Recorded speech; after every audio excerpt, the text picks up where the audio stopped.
Good morning, children. This is the third lecture of work, energy, and power. Today we will study collision. Collisions क्या होता है? देखिए, अगर दो bodies हैं या कोई दो पार्टिकल्स हैं, वो आपस में इंटरैक्ट करती है। इंटरैक्ट करने का मतलब है कि वो एक दूसरे से कोलाइड करें, डायरेक्ट टकराएं, या फिर हेड ऑन कोलिजन करें, यानी एक बॉडी आगे मूव कर रही है, एक बॉडी मूव कर रही है किसी वेलोसिटी से और दूसरी बॉडी पीछे से आके उससे टकरा जाए, या दो बॉडीज़ ऑपोजिट डायरेक्शन में आ रही। ठीक है, तो जब आपस में कोलाइड करेंगी तो क्या होगा, उनकी वेलोसिटी भी चेंज हो जाएगी, और अगर कोई बॉडी हल्की हुई, उसका मास कम हुआ, उसकी मोमेंटम कम हुआ, तो उसकी डायरेक्शन भी चेंज हो जाएगी। तो कोलिजन होता क्या है? जब दो बॉडीज़ या दो पार्टिकल्स आपस में इंटरैक्ट करते हैं, ठीक है, यानी आपस में इम्पैक्ट करते हैं, तो उससे उनकी डायरेक्शन भी चेंज हो जाती है और उस वेलोसिटी भी चेंज हो जाती है। तो डायरेक्शन और वेलोसिटी का चेंज होना आप due to interaction is called collision. तो हम कह सकते हैं कि when there is an interaction between two bodies और particles takes place, due to which the direction and magnitude of velocity of colliding bodies or particle change, then such interaction is called collision. collision वो interaction होता है between two bodies और particles में, जिसकी वजह से, जिसके effect से क्या होता है कि bodies की velocity change हो जाती है और direction change हो जाता है। तो इस तरह के interaction को हम लोग collision कहते हैं। चिल्ड्रन, कोलिजन बहुत टाइप के होते हैं, 4 टाइप्स के होते हैं। तो टाइप्स ऑफ कोलिजन में 4 टाइप के कोलिजन मैंने लिखे हुए हैं। इसमें पहला है इलास्टिक कोलिजन, सेकंड है इन इलास्टिक कोलिजन, थर्ड है परफेक्टली इन इलास्टिक कोलिजन, और fourth one is super elastic और एक्सप्लोजिव कोलिजन। सुपर इलास्टिक और एक्सप्लोजिव कोलिजन। तो कोलिजन 4 टाइप के होते हैं। Number 1 elastic, number 2 in elastic, number 3 perfectly in elastic, and fourth one is super elastic collision और explosive collision. अब इनमें एक एक को हम लोग डिफाइन करेंगे और फिर कुछ के लिए डेरिवेशन भी करेंगे। तो सबसे पहले मैं देख रहा हूँ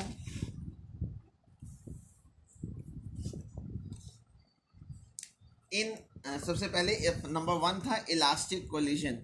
तो इलास्टिक कोलिजन क्या होता है बच्चों?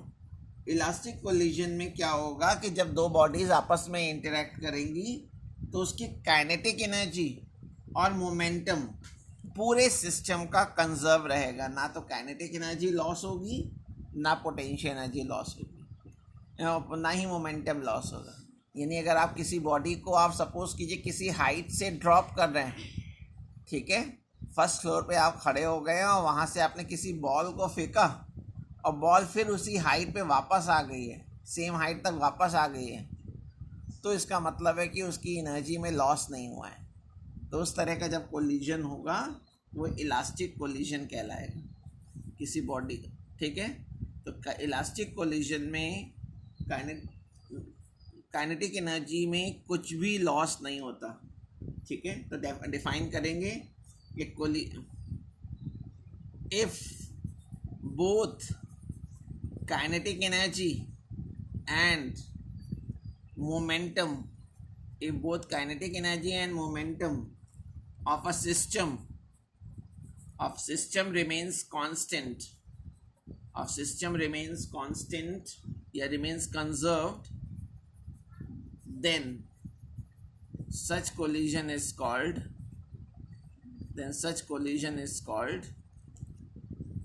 elastic collision.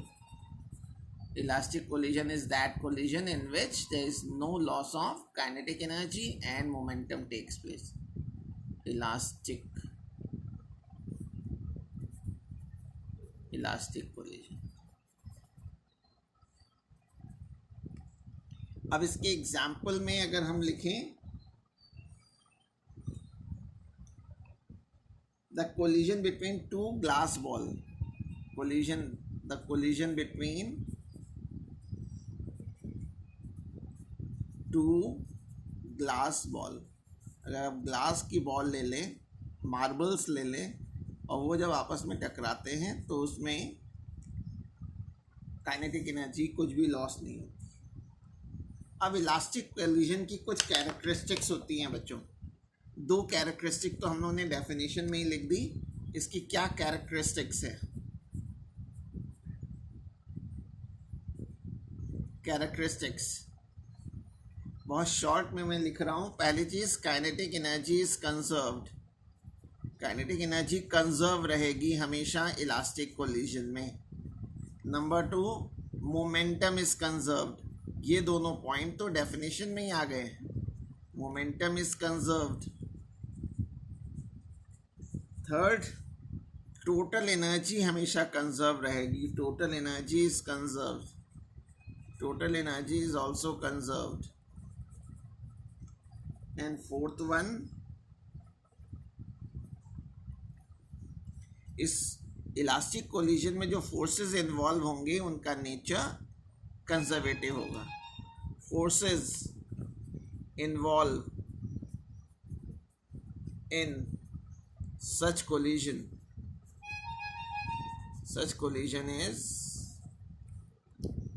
are conservative। तो ये कुछ कैरेक्टरिस्टिक्स हो गई इलास्टिक कोलिजन की।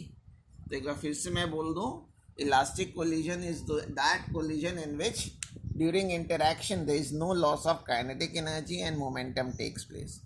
Kinetic energy, if kinetic energy and momentum is conserved during collision, then such collision is called elastic collision। ठीक है, इस तरह का collision जनरली एटॉमिक एंड सब एटॉमिक पार्टिकल्स में होता है। एटम्स के बीच का जो collision होता है या सब एटम्स के बीच का collision जो होता है वो परफेक्टली इलास्टिक होता है। और बिलियर्ड्स बॉल आपस में जब टकराती है तो उनका collision भी परफेक्टली ये इलास्टिक collision माना जाता है। या दो कांच की बॉल ले लें, उनका collision भी इलास्टिक collision होता है। अब सेकेंड टाइप का कोलिजन है in elastic collision. In elastic collision, in elastic collision, in elastic collision में काइनेटिक एनर्जी कंजर्व नहीं रहेगी, मोमेंटम कंजर्व रहेगा। If momentum remains conserved, if momentum remains conserved but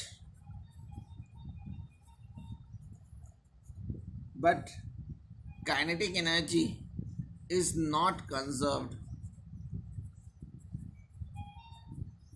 then such collision is called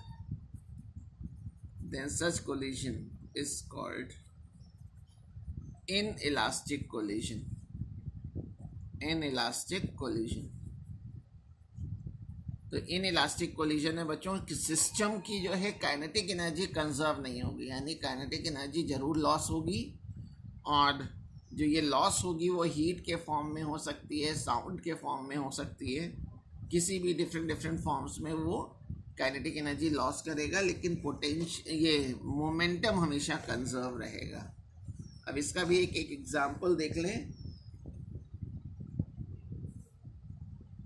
daily life में जितने भी collision हो रहे हैं, जैसे कि अगर आप कोई कार साइकिल से टकरा जाती है तो उसका जो कोलिजन होता है वो इनइलास्टिक कोलिजन होता है। या अगर हम किसी बॉल को किसी हाइट से फेंक दें तो वापस वो उसी हाइट तक नहीं लौटती है, कुछ उसकी हाइट कम हो जाती है, तो वो उसका कोलिजन इनइलास्टिक है। ठीक है, तो हम यहाँ लिख दे रहे collision we come across the daily life. Daily life में जो भी कोलिजन हम लोग देखते हैं उन सभी का नेचर कैसा होता है, जनरली इनइलास्टिक होता है, जनरली इनइलास्टिक।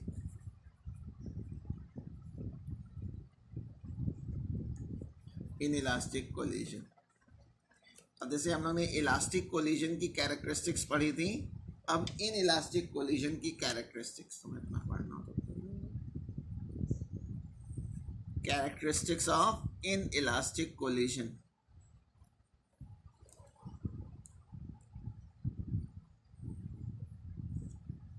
पहली चीज मोमेंट। अब जैसे यहाँ फर्स्ट पॉइंट काइनेटिक एनर्जी का, तो इधर भी हम लोग फर्स्ट पॉइंट काइनेटिक एनर्जी का लिख ले रहे हैं। Kinetic energy is not conserved. Kinetic energy is not conserved. Momentum इसमें भी कंजर्व था इलास्टिक कोलिजन में, और इन इलास्टिक में भी मोमेंटम तो कंजर्व रहता है। Momentum is conserved. Total energy conserve रहेगी, बस डिफरेंट फॉर्म में लॉस काइनेटिक एनर्जी चेंज हो जाएगी। Total energy is also conserved. And fourth point, इसमें जो फोर्सेस इन्वॉल्व होंगे, forces involve are non conservative यानी डिसिपेटिव फोर्सेस होंगे। ऐसे फोर्सेस होंगे जिसकी वजह से एनर्जी लॉस हो रही होगी। ठीक है, तो ये हमारा हो गया इन इलास्टिक कोलिजन। अब हमें देखना है थर्ड टाइप का collision, perfectly inelastic collision. Third one is perfectly inelastic collision. perfectly inelastic.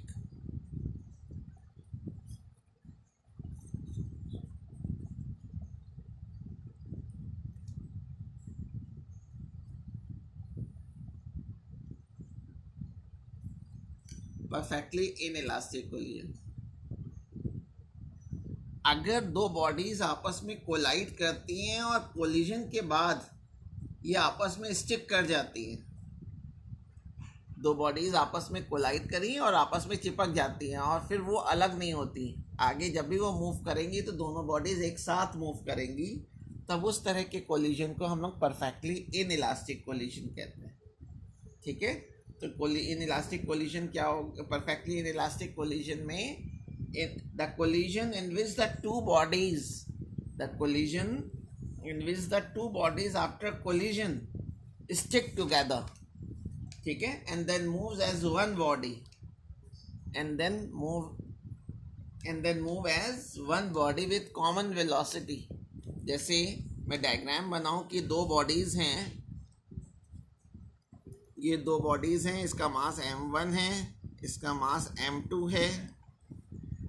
ये दोनों u2 और u1 वेलोसिटी से मूव कर रही हैं। u1 की वैल्यू ग्रेटर है u2 से। जो पीछे से बॉडी आ रही है इसकी वेलोसिटी ज़्यादा है, तो जब इसकी वेलोसिटी ज़्यादा है तो ये इसे इम्पैक्ट करेगी और कोलिजन के बाद ये आपस में स्टिक कर जाएंगी, यानी एक सिंगल बॉडी बन जाएगी और एक कॉमन वेलोसिटी से मूव करेगी। इस तरह का जो कोलिजन होता है तो परफेक्टली इन इलास्टिक कोलिजन। ये डायग्राम है बिफोर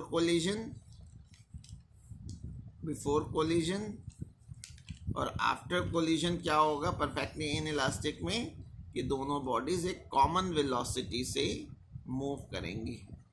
ठीक है, इस तरह का collision perfectly inelastic collision कहलाता है। तो अगर इसको डिफाइन करना है तो हम लोग कह सकते हैं कि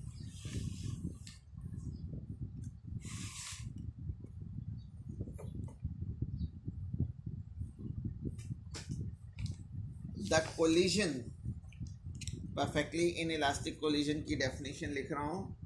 the collision in which the two bodies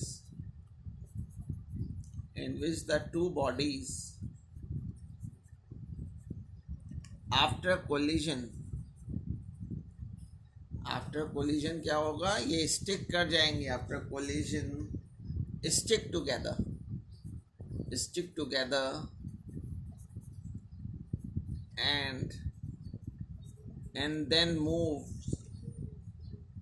and then move as one body, and then move as one body with common velocity.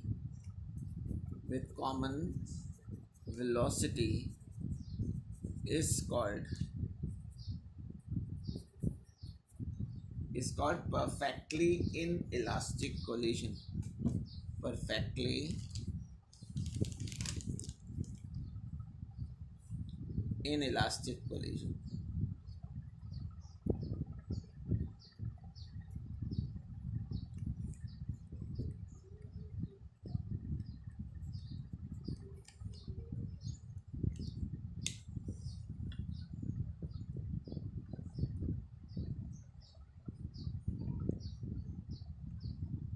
इस तरह की कोलिजन में चिल्ड्रन क्या होगा कि इस तरह की कोलिजन में मोमेंटम तो कंजर्व रहेगा.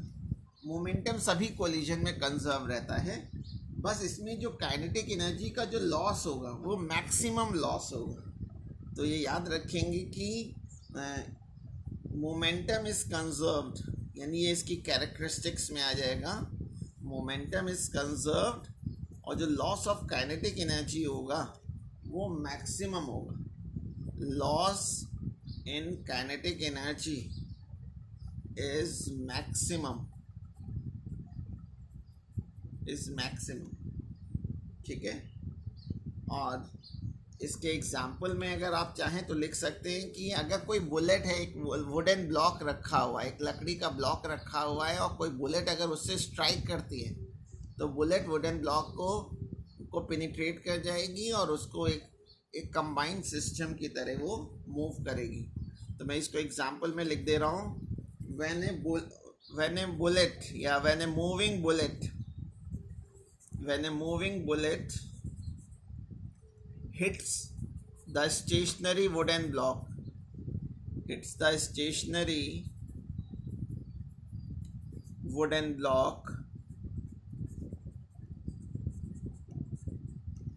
then the bullet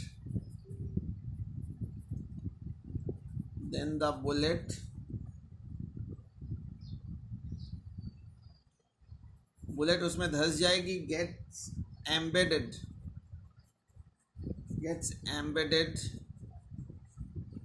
into the wooden block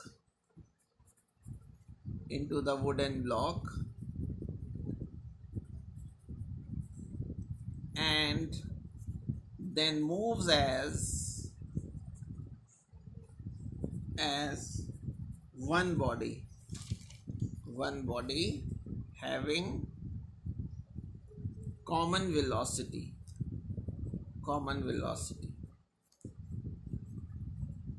अगर इसको डायग्राम से दिखाना हो तो ये मैंने एक बुलेट दिखा दी है. ये कोई बुलेट है, मूविंग बुलेट.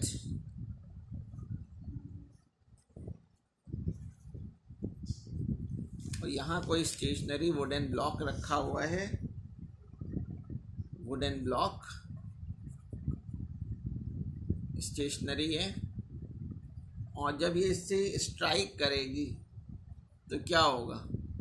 कोलिजन के बाद इस वुडन ब्लॉक के अंदर बुलेट धंस जाएगी और ये कंबाइंड सिस्टम की तरह मूव करेगी. ये एम्बेडेड बुलेट है. अब ये कंबाइंड सिस्टम की तरह मूव करेगी.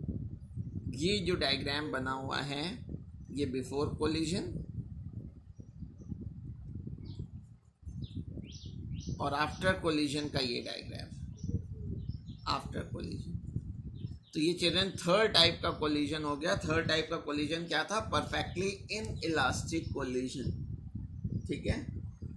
लेकिन सुपर इलास्टिक कोलिजन क्या होता है? सुपर इलास्टिक कोलिजन ये फोर्थ टाइप का कोलिजन है. Super elastic collision. Super elastic collision में काइनेटिक एनर्जी इंक्रीज कर जाती है. ठीक है.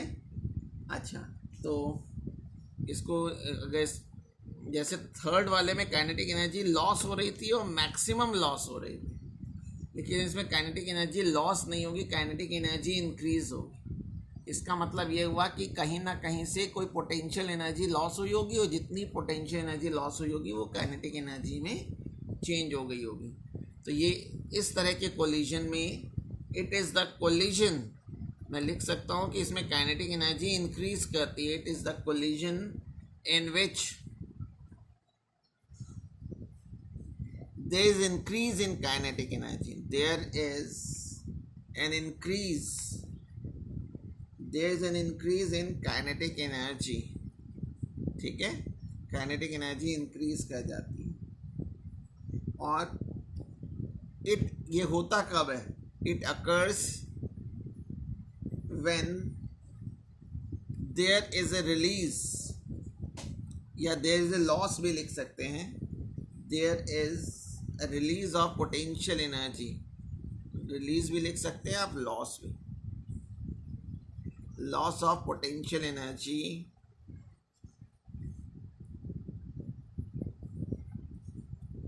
on an impact। टकराने के बाद अगर पोटेंशियल एनर्जी लॉस हो रही है, ठीक है, तो उस केस में सुपर इलास्टिक कोलिजन होगा। और ऐसा होता क्या है, जब क्रैकर्स हम लोग पटाखे दगाते हैं तो उस समय सुपर इलास्टिक कोलिजन होता है। तो इसका एग्जाम्पल हो गया bursting of crackers, bursting of crackers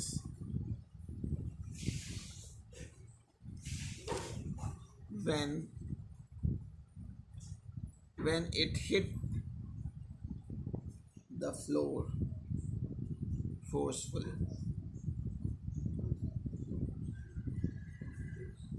तो ये सुपर इलास्टिक कोलिजन हो गया। सुपर इलास्टिक कोलिजन में काइनेटिक एनर्जी लॉस नहीं होती, काइनेटिक एनर्जी इंक्रीज कर जाती है, ठीक है।